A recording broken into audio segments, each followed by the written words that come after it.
And welcome back to WTL, everybody. Where's the line? Nebraska's first and only sports betting show. We got a banger of an episode here, and we're going to start things off with the man, the crazed man. That is Connor Hayden. I think a lot of folks, Connor, recognize you, know of your work, especially if they're on YouTube with your channel, Corn Crazed. You're nearly at 20,000 subs, so congratulations on that success. And hey, thanks for being on the show with us. Yeah, thanks for having me. I've made a lot of videos over there, so I hope a lot of people have seen them, and I hope a lot of people in Nebraska know who I am now. Hey, and you also represent BroThrow, and we'll get into that a little later on here, but that's a sports betting platform that I think a lot of folks might not know about. It's a little different. It's kind of new, but of course, that's right up our alley, so we got to get into that as well. 100%. That's a game changer. It's been a game changer for me because I can actually win money there, so I'm excited to tell you about that too. And for a lot of Nebraska folks, it's a game changer because it's legal in Nebraska. Exactly. Our Nebraska's first sports book is scheduled to open up later this summer. We'll see how that goes. We've heard that before. But right now, BroThrow is available. So I wanted to kind of talk about win totals within the Big Ten. You're obviously all over it when it comes to Nebraska, the Big Ten West, and the Big Ten as a whole, and just kind of get your thoughts over where these lines have been set, where Michigan and Ohio State, of course, they're at the front, and I think that's where they should be. Michigan, 10.5, Ohio State, 10.5, but Michigan, that's a minus 120 bet. Meaning, you got to pay a little bit of juice there. Ohio State, that's at a plus 110. How are you leaning when you first hear that or first see that? Well, I think it's all on the quarterback, right? There's a lot of value in having a guy who returns like JJ McCarthy, and there's still a little bit of a question mark when you have Kyle McCord. And I think there was a conversation that he might not even be the starter just a month ago. So, yeah, I would more favor Michigan in this spot because we know there's a guy who's back there leading, who's been doing it for at least the past year. And he even got to play in a couple games before that. So I would favor Michigan here, but there's one team who people aren't talking about as much, who I think we need to focus on in the Big Ten East. You got Penn State, 9.5. It's minus 138 for me on FanDuel right now. I think Penn State at 9.5 is really intriguing because, yeah, they've got a new quarterback, but they had one of the best running backs in the Big Ten last year. He's a 1,000-yard rusher, Nick Singleton. Yeah. They got a solid defense. They have a coach who's going into his 7th, 8th year. I really like Penn State to get to that 10-win mark. So that's my favorite team in the East to take right now for the win total. Really like that you went there, Connor. Great minds think alike, because that's where I was going to take it, was the Penn State talk there. Another thing I really like about them is they've done it before. Franklin has won the Big Ten coming out of the Eastern Division, Eastern side before, so it's nothing new. And, yeah, he's got a couple games to work with there, set at a 9.5. You know, the other part about Ohio State, we talked about getting to 11 wins. It was 10.5, right? Yes. If they have to get to 10 or to 11 wins, that means they've got to beat both Michigan and Penn State, because I'm guessing they're going to stumble once along the line. Now, they've got to go to Notre Dame this year. They're obviously going to have to play other teams in the Big Ten East who are pretty solid. I don't want to say Michigan State's a team to watch for an upset because in the past they've been pretty good, but right now they're pretty depleted. But there's always someone along the line who can make magic happen, like a Maryland or someone else. So right. I like Ohio State this year. I just don't know that they're going to be able to work the magic they did last year with C.J. Stroud at quarterback. That's such a key position, and you just never know what's going to happen there. Yeah, and you knew what you had going in last year with the returning starter in Stroud. Michigan has that this year. So it makes a lot of sense why you lean more towards Michigan versus Ohio State heading into this season. Shifting gears over to the West, Wisconsin's out in front with that 8.5 at a minus 130 if you're picking the over. Man, I don't know about that. There's so many question marks, new coaching staff, all that noise. And Wisconsin, let's be honest, they've underperformed, the last couple of seasons compared to where their standards have been set. I hear your sentiment, and I get the idea that they didn't do as great last year, and they've kind of been on this downward spiral. But they're bringing in my opinion, one of the best coaches in college football. I think Luke Fickell is undoubtedly a top 10 coach in the country. Yeah. If Nebraska could have gotten him, I think the entire fan base would have been pumped about it. Obviously, the situation went with Matt Rule. People are excited about him. But if you're a Wisconsin fan and you have Luke Fickell, your confidence is through the roof right now. You play in the Big Ten West, who's been dormant. They're not very good. No one in the Big Ten West has been very good. Nebraska could have won the Big Ten West last year, and they were the worst team that we've seen play in Lincoln in like 50 or 60 years. So the fact that they could have actually come away with a win for that title last year gives you an idea of how far the West has fallen. Yeah. Wisconsin doesn't need to do much to win it. They just need to be a little bit better than average, and I think they're going to do that. You have a great coach. You have a solid quarterback who's proven it the last couple of years. You have one of the best running backs, at least skill-wise, in the country, in Braylon Allen, and their defense has consistently shown up over the past 10 years. So I actually like Wisconsin over 8.5. You like whiskey. They're getting some of that magic back with Luke Fickell. Hard to argue when you bring Luke Fickell into the fold. He is a proven winner. Look what he did at Cincinnati, right?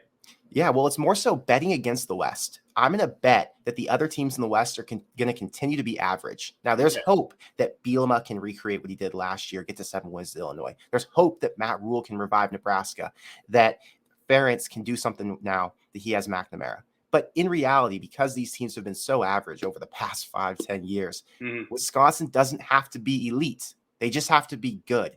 And when you get a coach like Luke Fickell, and you already have a roster like Wisconsin has, the expectation is that they're going to be good. Yeah. Man, you're just preaching to the choir that win the games you're supposed to win. Where have I heard that before? Once or twice, right?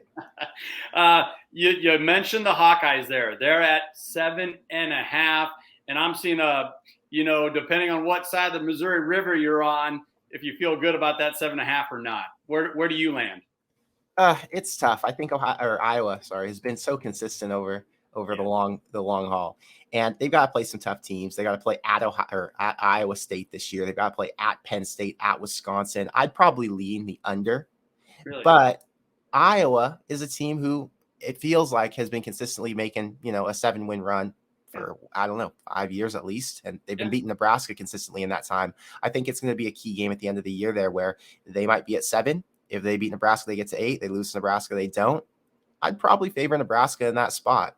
Yeah, it's pretty amazing. Even last year where Nebraska was picked to win, and they did, and Iowa was just so much further ahead. They were picked to represent the Big Ten West. They had a better team. If you just look at the roster on paper, yep, that expectation's always there that Nebraska should win. I always find that interesting. I kind of feel like Iowa should go over in this spot just because of a lot of the things you mentioned there, just how consistent they are. Supposedly, they've gotten better on offense. We'll see about that. But I like the Hawkeyes to reach 8 wins this year, just out of how poor they've been offensively the last 3 or 4 years. They still get there. They still manage to do that. And plus, they got some pretty soft games early on in their schedule. We got a little bit of a bunch up in the middle here where Nebraska, Minnesota, Illinois, they're all at 6.5. Obviously, not everybody can get there. Let's start with Illinois and Minnesota. What do you think of these two teams coming out of the West? Well, Illinois, I think it's going to have one of the best offensive lines in the Big Ten. So they're already going to be a problem. I don't know who their running back's going to be, but they do have Altmaier at quarterback now. I think he's already won the job. So they do have somebody who's, I don't want to say Altmaier is a proven quarterback, but he is a guy who's extremely talented. He was the backup at Ole Miss. He did play a little bit there, so he's done some things. Illinois is going to be in a good position on offense. What's their defense going to look like? They obviously lost some guys to the draft. They lost some guys to the draft on the offense as well, but the defense is going to be one of the biggest things that we're going to have to look at because they lost their defensive coordinator. He's now the head coach at Purdue. They lost Witherspoon, who was one of their top corners. They've got some things that we're going to have to see proven before I can say they're a 7-win team once again. Illinois isn't going to just pop out and be a consistent 7-win team year after year until they can prove consistency. Right. And then Minnesota, I mean, they just go up and down. Row the boat. Where are you rowing it? Upstream, downstream. Where are we going here? But they're set at 6.5, and obviously Nebraska's got a big game with the Golden Gophers early on in the season. Well, Minnesota has a really tough schedule. I'm looking at it now. They're on the road at Ohio State. They're at Iowa.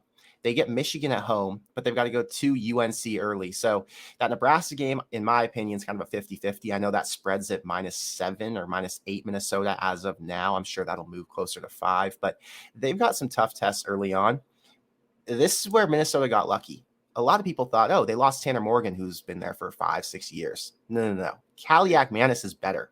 He's a better dual threat player. He's got a better deep ball, and he's willing to take more risks. He opens up the offense more. They also got Sean Tyler, the transfer from Western Michigan. So although they do lose Ibrahim, They brought in a running back who's fully capable of taking over and being the bell cow. They've got some other receivers who've been good in the past. I think Minnesota is going to be just fine. 6.5 does feel kind of low, and I don't know why the line's set there. That should set some alarms off in your head, right? Because they do have so much talent. Why is it not at least 7 when we've seen them win 11 games in 2019? They won 8 last year, I think it was. Yeah. So yeah, some questions there for me from me for the book. I would probably take the over in this spot usually, but because of their schedule, I'm going to stay away, and I'd say I would take the under. Maybe that's what the bookies are looking at there.